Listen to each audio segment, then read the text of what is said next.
Un homme mystérieux, une vieille Remington et des animaux un peu trop humains.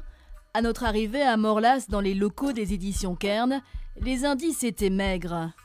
À vrai dire, toute cette histoire nous paraissait étrange. Une nouvelle collection pour un nouveau roman. Ce scorpion qui pleure, c'est vraiment une drôle d'affaire. Je ne pouvais pas ne pas éditer ce texte. C'est pour ça qu'on a créé une nouvelle collection qui s'appelle Polar Kern, qui va permettre de publier des textes qui laissent place à des choses qui ne sont pas forcément dans le réel. Voilà, des choses qui ne sont pas forcément dans les codes du polar habituel. Ce fameux texte, c'est celui de Guy Reichenmann, un type qui prend un malin plaisir à malmener les romans policiers. On aurait d'ailleurs 2 ou 3 petites questions à lui poser. Et ça tombe bien, car il a quitté le bassin d'Arcachon pour venir dans le Béarn. Va falloir passer aux aveux maintenant.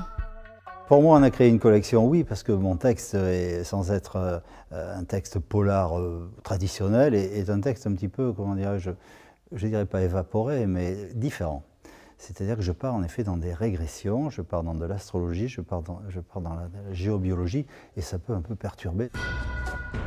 Même le Scorpion pleure a fait école, et la collection Polar Kern accueillera 2 autres romans en septembre, une histoire de Qatar et une autre en Dordogne durant la préhistoire. Décidément, notre enquête est loin d'être finie.